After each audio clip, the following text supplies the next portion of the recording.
How's it going, guys? My name is Jason, and I'm a New York City school psychologist. And in this video, I'm going to be sharing some resources for social stories to use with children with autism.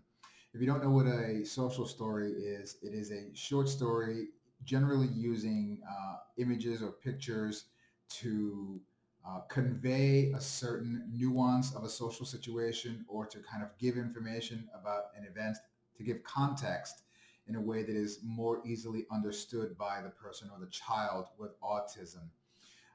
Oftentimes, these things are used in schools to help children understand a variety of different situations, like how to use the toilet or how to introduce yourself, how to get along with friends, or things like that. With the current situation being what it is, we are having to explain to children, and if you work with children with autism, or if you're a parent of a child with autism, what these things are. Here in New York City, I am working remotely via, via Zoom and Google Meets to communicate with my children. And so oftentimes social stories are done in person. But since we have to work remotely from our homes, from our respective homes, I've been, scouring the internet and basically using my screen share to share these social stories with the children that I work with. So I wanted to just share how I'm doing it with some of the younger elementary kids, or just in general elementary students that I'm working with. So what I'm going to do is share my screen, and this is something that you can do as well. If you happen to come across these resources online, you can, if you're working like me, share your screen with the parent and the child on the other side and go over the social story. So I've had several conversations with children already about why they're staying home and what it means. So let me share with you some of the resources that I have found. Okay. So here's the first one. It's by flipsnack.com, and it's my coronavirus story. And so what you have here is the germs spreading, and you have sometimes people get sick. When someone gets sick, it is because of germs. Germs are tiny things that live all around us. There is a new sickness called the coronavirus, and the coronavirus germs spread very easily. If a bad germ sticks to me, I can get sick.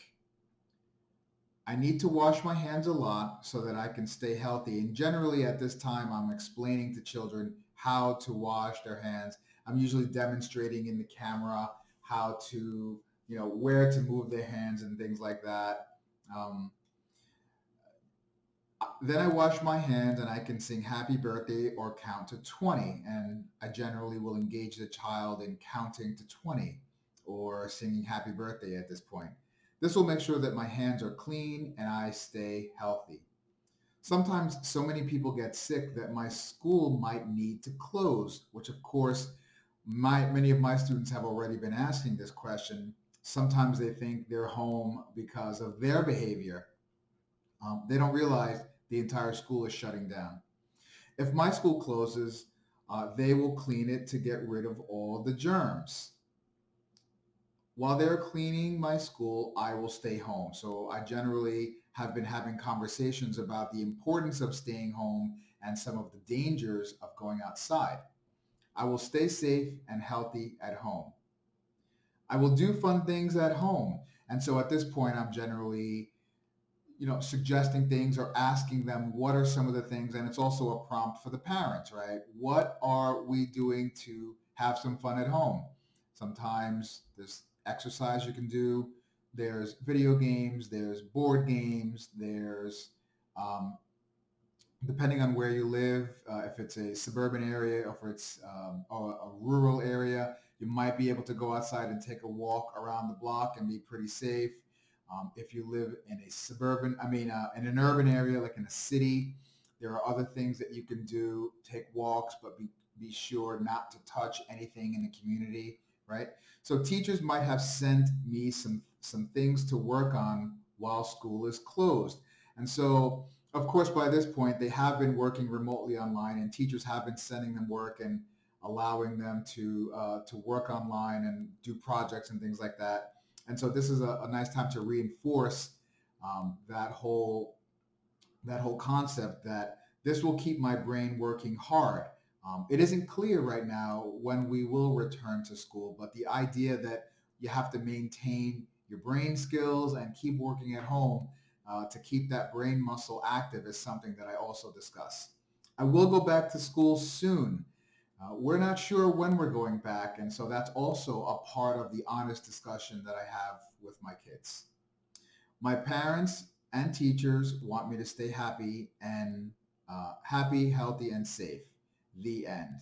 Okay, so that is just one of the social stories that I share with my children. My younger children, I think it's a really great starter conversation for some of our kids who are having anxiety over what this all means, why their parents may be wearing masks or putting masks on them to go outside into the community. So it's just an important thing to note. So I hope this video was helpful, and I will be back with maybe just another few social stories that I found that are interesting. But I think what's most important is that you're able to share these things with children online via the internet, like I'm doing with you right now, in a way that is meaningful and also helps the parents to learn how to communicate with their children about these issues.